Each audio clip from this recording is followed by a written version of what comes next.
Assalamualaikum warahmatullahi wabarakatuh. Hai para pencinta catur dan para catur mania, selamat datang kembali di Legenda Catur Dunia. Di sore ini sekali lagi kawan, kita akan ulas satu game lagi dari turnamen Grand Chess Tour St. Louis Rapid and Blitz. Jika tadi pagi kita ulas permainannya Fabiano Caruana versus Wesley So, kali ini kita akan ulas permainan dari sang samurai Hikaru Nakamura, yang sementara ini sampai permainan Blitz kawan di hari pertama, Nakamura masih menempati posisi puncak klasemen sementara. Sore ini kawan, kita akan mengulas permainan Hikaru Nakamura saat berhadapan dengan Lee Kwang Lim yang sama-sama mengemas 6 poin dalam permainan sesi Blitz tadi pagi. Sedikit mengenai profil kedua pemain ini kawan. Lee Kwang Lim menempati ranking ke-32 dunia, elo standarnya 2709, elo rapidnya 2744 dan elo blitznya 2690.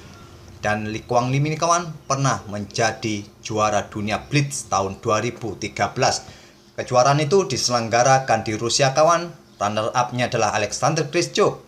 Sedangkan Hikaru Nakamura menempati ranking ke-19 dunia. Elo standarnya 2739, elo rapid 2829 dan elo blitznya 2900, cukup tinggi. Walaupun mempunyai elo blitz yang cukup tinggi kawan, tapi Hikaru Nakamura ini belum pernah merasakan juara dunia Blitz.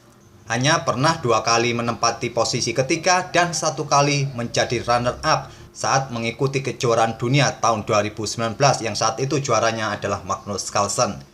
Itulah kawan sedikit profil mengenai kedua pemain dan kita langsung ke atas papan. Di sini Hikaru Nakamura pegang putih bermain dengan pembukaan pion menteri, pion D4, kuda hitam F6, pion C4, pion E6, kuda C3, dan kita temui permainan Nimzo Indian Defense dari Lee Kwang Lim. Menteri putih C2 tentu ingin membackup kudanya, pion D5 lanjut Lee Kwang Lim, pion C pukul pion D5, pion E pukul pion D5, agar hitam tetap mendapatkan penguasaan ruang atau kontrol pada peta E4 serta peta C4 ini kawan. Jika memukulnya menggunakan pion, jika memukul balik menggunakan kuda, takutnya nanti putih akan memainkan pion E4-nya yang akan mempunyai kontrol yang cukup kuat di peta pusat nantinya. Nakamura melanjutkan pengembangan gajah G5-nya mengepin kuda, pion H6, gajah mundur ke H4, kuda hitam C6, pion E3 lanjut Hikaru Nakamura melanjutkan membuka jalur-jalur pengembangan perwiranya, dan pion G5 langkah yang cukup agresif dari Lee Kwang Lim. Gajah mundur ke G3, sekarang pion H5 ingin menjebak posisi gajah. Diantisipasi dengan memainkan pion F3. Ini menjadikan pion E3-nya menjadi pion lemah ditarget oleh menteri hitam di E7.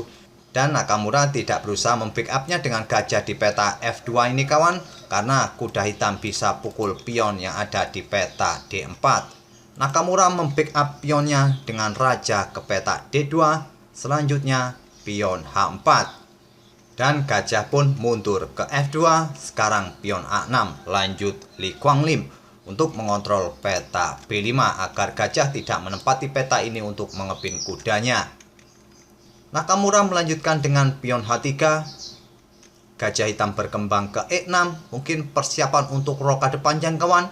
Di sini gajah putih berkembang ke D3, dibalas oleh Lee Kwang Lim dengan langkah gajah mundur ke D6, tidak menukarkan gajah gelapnya dengan kuda di C3. Nakamura melanjutkan pion A3, mengontrol peta B4 agar kuda ini kawan tidak bisa menggarpu menteri dan gajah putih, dan Lee Kwang Lim membalas dengan langkah kuda ke H5. Kuda putih berkembang ke E2, dan Lee Kwang Lim memutuskan untuk rokade pendek kawan. Sebuah rokade yang cukup berani dari Lee Kwang Lim. Tidak memutuskan untuk rokade panjang tadi, di mana para pion-pionnya ini masih tetap utuh berada di belakang, yang bisa untuk memberikan barikade bagi rajanya bila melakukan rokade panjang.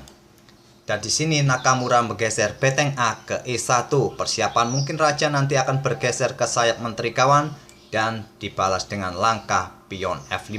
Kembali memberikan langkah-langkah yang cukup agresif di sayap raja kawan, dengan mendorong ketiga pionnya yang berada di depan raja. Sekarang posisi raja hitam sangat terekspos. Nakamura sedikit mengendurkan tensi permainannya kawan. Dia menggeser rajanya ke C1. Keselamatan raja diutamakan oleh Nakamura di sini. Nantinya bergeser kembali untuk menempati petak-petak yang lebih tertutup di sayap menteri ini. Lee Kuan Lim menggeser beteng A ke E8. Beteng H bergeser ke F1.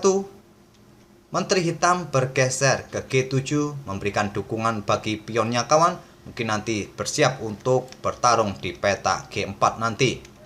Dan kembali Nakamura menggeser rajanya ke B1, menempati petak yang lebih tertutup. Sekarang kuda hitam bermanuver ke E7. Merasa rajanya sudah mulai aman kawan. Sekarang Nakamura ingin permainan terbuka dengan pion E4.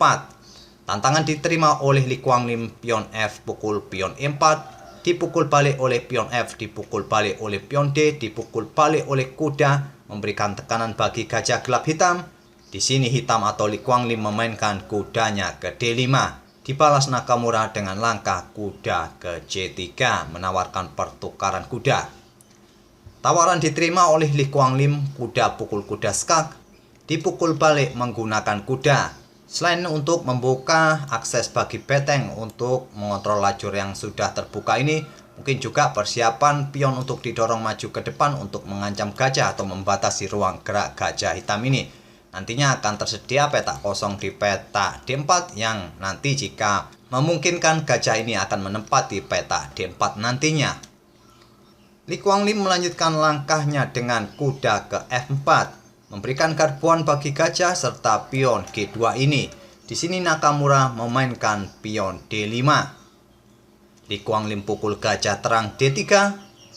Beteng pukul gajah di E6 dipukul balik oleh beteng hitam, dipukul balik oleh pion putih. Sekarang menteri hitam bergerak ke H7 untuk melindungi kudanya di petak D3 ini. Dan Nakamura menggeser rajanya ke petak A1.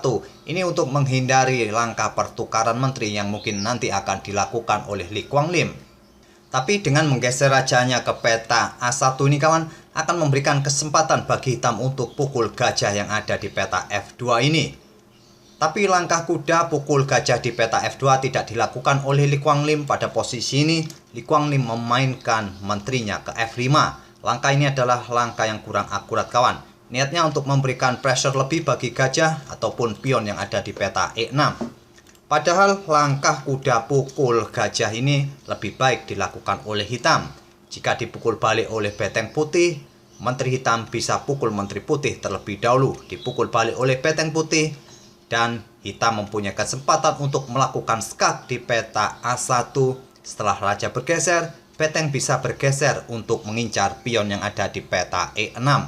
Dan nantinya hitam akan unggul satu pion.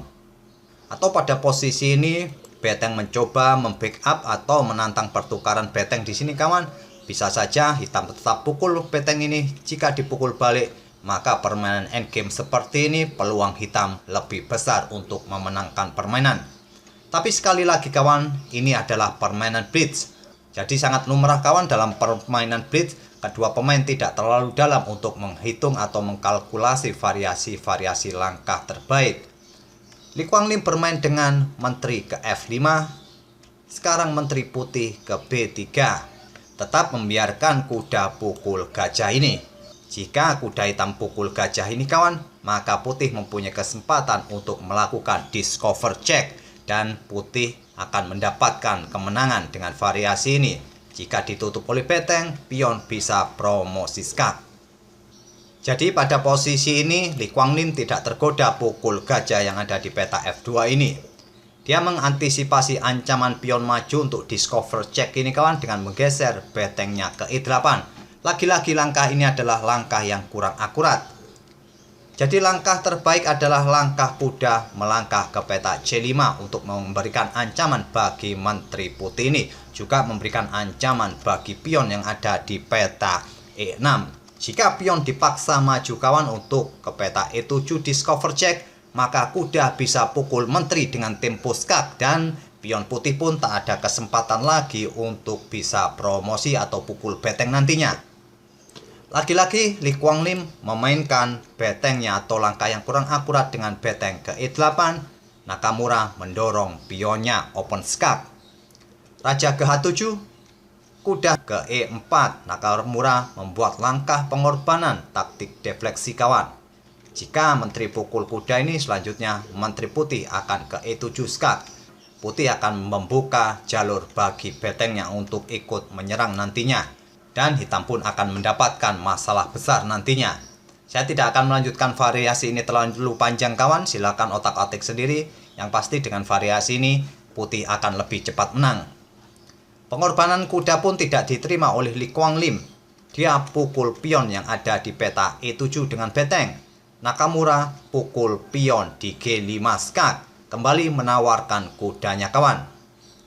Jika tawaran diterima oleh menteri putih, maka hitam akan kehilangan kudanya di peta D3, kembali dengan mendapatkan tempo skak bagi putih. Pengorbanan kuda kembali tidak diterima oleh Lee Kwang Lim. Dia memainkan raja bergeser ke H6 dan kuda lompat ke F3. Selanjutnya beteng hitam bergeser ke E2, memberikan pressure lebih bagi gajah di peta F2, juga mengincar pion yang ada di peta B2. Diantisipasi dengan langkah gajah naik ke D4 melindungi pionnya dan melepaskan diri dari ancaman hitam. Di sini Lee Kwang Lim pukul pion G2. Pada momen-momen seperti ini kawan, Lee Kwang Lim sudah mempunyai krisis waktu. Waktunya sisa di bawah 10 detikan. Ingat kawan, ini adalah permainan bridge, increment atau tambahan waktu hanya 2 detik. Permainan berlanjut, putih melanjutkan dengan langkah kuda ke D2, memberikan discover attack bagi menteri hitam. Di sini ditutup oleh gajah di peta F4. Di sini Nakamura menarik mundur kudanya ke B1, menghindari ancaman dari beteng hitam. Dan Lee Kwang Lim menggeser menterinya ke E4, mengancam gajah, juga melepaskan diri dari pimpinan beteng putih ini. Gajah ditarik mundur ke F3, kuda hitam ke C5 mengancam menteri. Di sini kembali langkah blunder kawan, dibalas Nakamura, menteri bergeser ke F7, memberikan ancaman bagi gajah di peta F4 ini. Dan Lee Kwang Lim menarik mundur gajahnya ke E5, menantang pertukaran gajah gelap. Dibalas oleh Nakamura, menteri ke F8 skak, memberikan garbuan bagi kuda di peta C5. Ditutup oleh beteng, menteri pukul kuda, gajah pukul gajah, dan menteri pukul gajah. Pada posisi ini, Lee Kwang Lim menyerah dan menyisakan waktu sekitar 4 detikan. Itulah kawan permainan kedua pemain yang mendapatkan poin tertinggi dalam matchday pertama sesi blitz ini. Turnamen ini menyisakan 1 hari atau 1 kali sesi blitz kawan. Dan sementara puncak masih ditempati oleh Hikaru Nakamura. Dan Hikaru Nakamura dengan konsistensinya selama turnamen ini kawan, sepertinya akan menjadi juaranya. Oh ya kawan, admin ingin ucapkan terima kasih banyak atas dukungannya kepada channel kami, sehingga channel kami sampai saat ini hampir mempunyai 40.000 subscriber.